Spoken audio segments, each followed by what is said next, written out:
Hello everybody, and welcome to Storm Reads, and it's time for a daily reading vlog.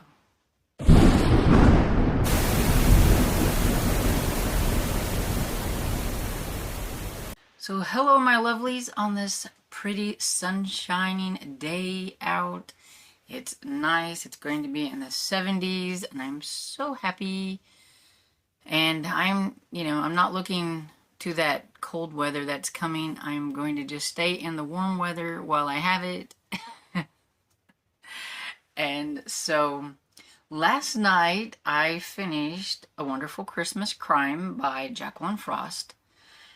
It's number 6, I believe, in the Christmas Tree Farm series. If you love Christmas, then this really is a series for you. It is so Christmassy. I'm not a Christmas fan. I've not been a Christmas fan for a really long time. I can do without the holidays. Get-togethers get my anxiety going. I would rather just stay home. And so I'm just really not. I'm a Grinch. That's why I have all my Grinch stuff and everything, or a bah humbug given Ebenezer Scrooge. But I really do like this series. It's definitely whimsical. It has all the like hallmarks that you would like for a Christmas book. Each one of the books is set at Christmas time. I think sometimes I would kind of wish that she would kind of branch out and set them at a different time. I mean, we could have Christmas in July, we could do Easter, or, any other kind of holiday where the people at Mistletoe could, like, decorate for, not just everything centered on Christmas. It would be really nice. There is a carpenter and his wife that are very reminiscent of Santa Claus and Mrs. Claus, and it's just really cute. And this one, it was just as fun as any of the others. Holly did kind of rein herself in a little bit, but she still got herself in trouble at the end. But I will say, she didn't do it on purpose. So, she was actually trying to use herself as bait a little bit, but it just went in a different way. She really wasn't trying to, get herself into any kind of trouble. It just found her in this time. So, we'll give her that or whatever. But yeah, so it was really cute. I just literally love all the characters in that series and everything. So I do highly recommend the series, especially if you absolutely love Christmas and all things Christmas. Then you would really enjoy this series. And I did work on the case of the counterfeit eye. The first chapter, it was probably just overview of what I've already read, because I did start this earlier in the year, and then I just never got back to it. And so the first chapter, I kind of knew a little bit about what was going on. I can't remember if I read a couple of chapters in this or just the first one, but I do know that in this first chapter, Perry is, he's needing a good case. He just needs something, good to kind of feel his, not necessarily does he need a murder case, but he just needs something, really good, something interesting. He needs stimulation. He needs something interesting. And there is a guy there that will only talk to Mason. He will not talk to his associates or anything. He just wants to talk to Mason. So he's like, go ahead and send him in. And so he talks to him, and this guy is telling him all about the fact that he has a glass eye, and he has them specially made because he wants them to look as real as possible, because if your eye socket isn't damaged, I guess you could even make the glass eye move around a little bit. Now, whether that's true or not, I don't know, because I don't know anything about that. I'm just saying what it says. That he can, so people can look at him and not really be able to tell which one is the fake eye. And He had these professionally made, and he has eyes for in the morning, eyes for at night, eyes for if he decides to go on a drunken binge, and he has bloodshot eyes. He can put in a bloodshot eye. So, I mean, he's very prepared for any situation with his eyes. Well, his bloodshot eye, he said somebody stole and put a counterfeit one in its spot. He can tell because it's not as intricate, detailed as his other ones. Like I said, he knows a lot about his eyes, so he knows. So, Perry's asking him some questions about this and that, about, the eyes and everything.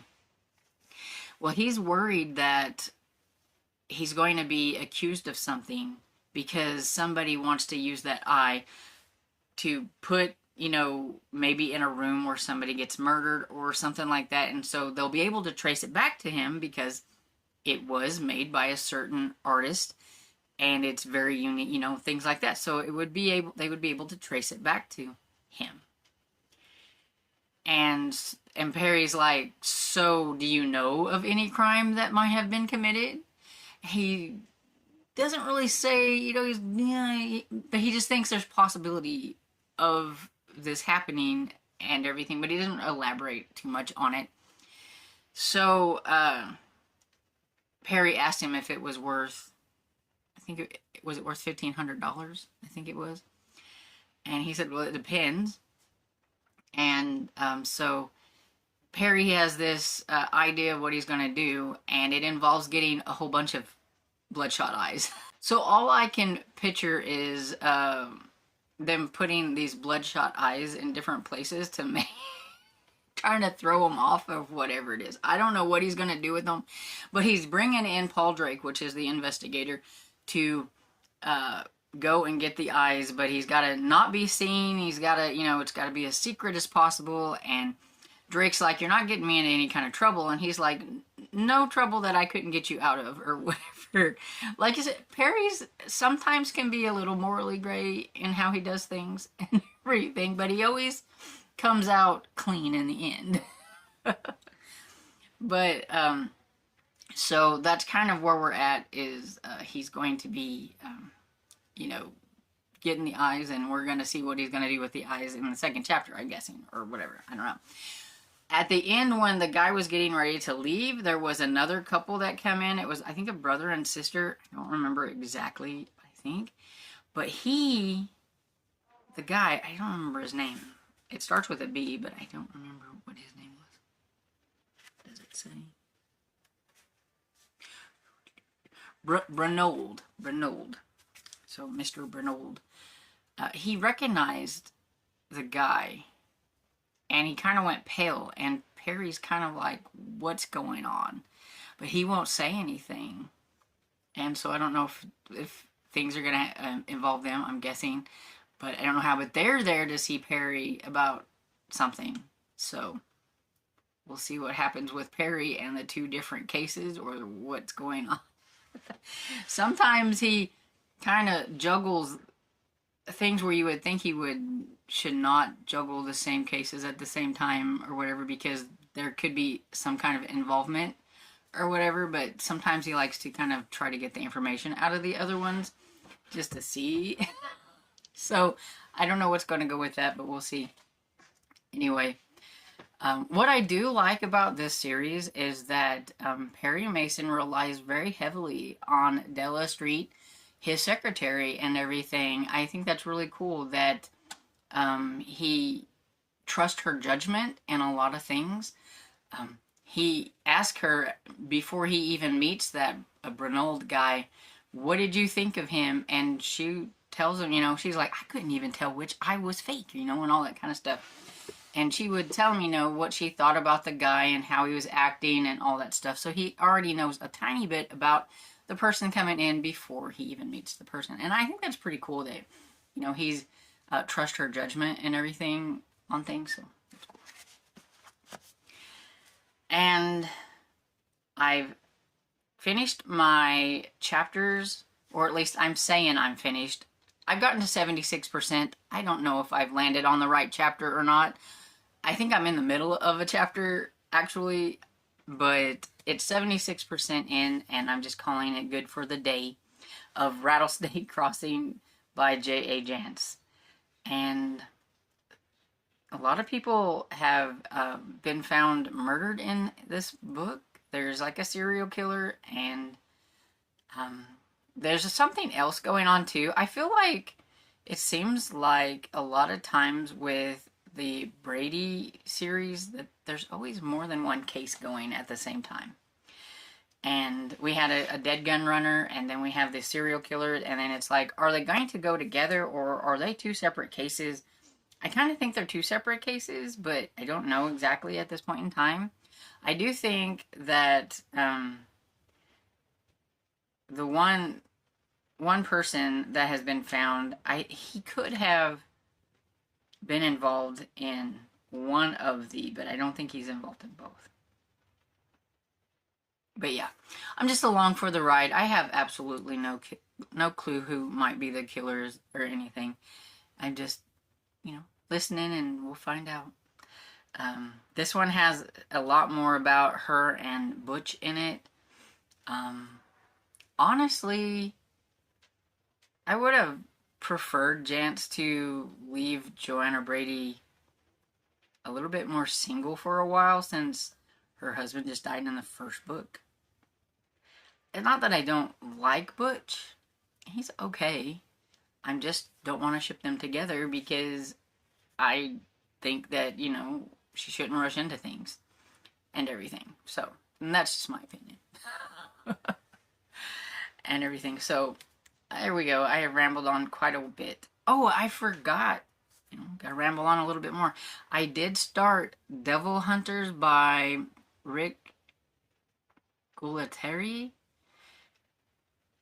It says R. Gualtieri on the book, but whenever I tried looking it up, I had the hardest time finding that book on Goodreads, and it's because it's under Rick.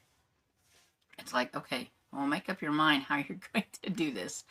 But anyway, it's second book in the Tales of the Crypto Hunter, and it's a series you need to read in order because there were some deaths and stuff in like the first book that are mentioned in the second book and things like that, so you do kind of need to read them in order. This one is about them going, and there's been a bunch of deaths and some missing people, and it's going to be about the Jersey Devil and the Pine Barrens. And so far, I think I'm maybe 12% into it. I've not gotten super far into it, and they've not quite gotten to the part where they're going to be the main characters are there yet, but we have had some deaths and some bad things going on that we know about from whatever this creature is that is happening. I mean, right off the bat, it starts out right off the bat. I like it when it starts right off the bat. I like a good creature feature that starts off right at the bat. So, everything. Okay, so now I'm going to get off of here because I really rambled on for too long. I'll catch you later. Hey, so how's everybody doing? My, afternoon was filled with stacking what little bit of wood we got. Because my brother did finally get us a little stack of wood until he said that, I don't know, something broke on his chainsaw, and so he has to get it fixed before we can get more. But, hey, it's a little bit. It may, last 3 days worth when we get super cold and need to burn the wood. It's not a whole lot, and it's dry too. We need a mixture of dry and green wood, to keep the fire nice and toasty warm and it not burn up super quickly.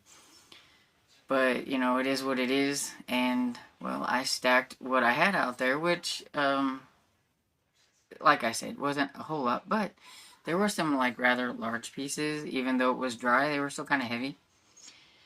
My back is really hurting, and my knees, because I have arthritis in my knees, and I've had back problems since I was in my 20s and everything, so it's nothing normal. I'm used to my back hurting and everything, and I didn't want to say anything to Dad because I didn't want him to come out there and try to help, because his back is still bothering him really bad and he can still barely get around, and so he doesn't need to mess it up again.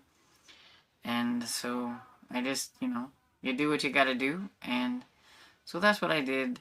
And now I've been kind of trying to relax it a little bit and put some icy hot on it and hope that it feels a little better. And while I was doing the wood thing, I was listening to Devil Hunters by R. Goldterry.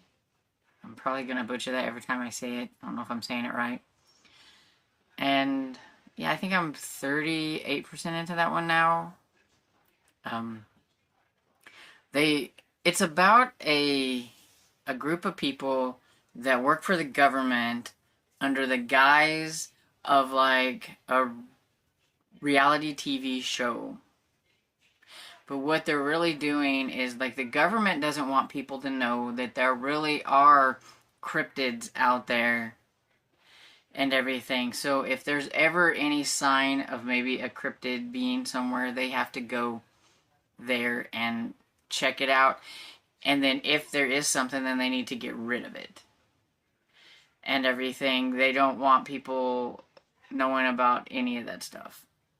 And so they are cryptid hunters. So they aren't the kind of hunters that are just wanting to see a cryptid. They are trying to get rid of the cryptids.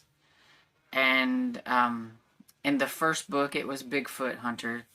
And in this one, we have the Devil Hunter. And this one, there's been a lot of killings and some things going on. And a lot of government red tape, especially with the people there. Like, I don't know if he was the governor or something. He's some politician. Anyway, he doesn't want nobody knowing about what's going on because it's an election year. And so they're trying to check out what's going on and everything. And so the hunters, I think his name is Derek. He's not real happy about the situation with that guy because he's telling people who they are, and they're supposed to be like hush hush. Like, people that work with them have to like sign the, what is it, the NDA or whatever, non-disclosure thing or whatever. If you know about them, you gotta keep your mouth shut. And this guy is just going around telling his people like who they are and everything, and they're getting really upset because they're a secret organization, like with the government or whatever. And so he's not very happy, and he's especially not happy when he finds out about the fact that they're keeping the fact they found this guy. He was mutilated and everything, but they're not telling his family or anything about it. It's just like he doesn't exist. And when they found that out, they're not very happy about that because, everybody needs to have closure. And so they're out there in the area where, right now, they finally made it out to the area where they're supposed to be looking for this creature. And they have found something. They have. I'm not exactly sure if it's a Jersey Devil, but it's something. And so I'm a little curious to see how that's going to go now that they've found it, because even they're not sure what to do about it and everything. So then I decided I was tired of listening to that, and so I decided to start another audiobook that's not even on my TBR, but I had it out on Libby, and I only have it for a few more days. And so I thought, I'll just go ahead and listen to that. And it's a middle grade book, and it's called Busted by Dan Gemeinhart. And he's the author of the Coyote Sunrise? I think the remarkable something of Coyote Sunrise. I read that book. I just can't remember the title. But this is about a 12-year-old boy, Oscar, who lives in a retirement home with his grandfather. So he's been to a lot of funerals. It's, one of the things he's kind of known for is he's been to, I think they said like 40-something funerals. So he definitely has the funeral etiquette down, and he helps the retirement people and everything get settled into the funerals and all that stuff. And one of the guy, the one it starts off right at the bat at a funeral. that we're at a funeral, and it's for one of the guys that he's known for a while, and so it's sad. He said it's sad, and he would, kind of remark on some of the things that that guy would have said and everything, and tried to make lighthearted about it and stuff, and had a little bit of funeral humor at the beginning. And it's going to be about the fact that his grandfather is getting evicted from the retirement home, and he's in need of some cash. And there is a guy there, I think, that used to be kind of maybe a criminal at one point, a little shady guy. And he's going to make a deal with Oscar that if he busts him out of the shady days or sunny days or something, I think it's sunny days or whatever, retirement home, then he knows where there's some loot on the outside and stuff. And well, Oscar needs the cash, so I guess he's going to do that. And it's going to be like some kind of road trip with a couple of old people and a 12-year-old. So it sounds like it has the potential to be cute. And like I said, I've liked this author's stuff before, and so we'll give it a try. I'm only like 5% into it. So, I mean, like I said, we've just had a funeral and everything, and that's pretty much it. And so I'm going to get off of here. So I hope you guys having a great day, and I hope you enjoyed this video. And if you did, please give it a thumbs up and subscribe, and I will see you all in the next video. Bye.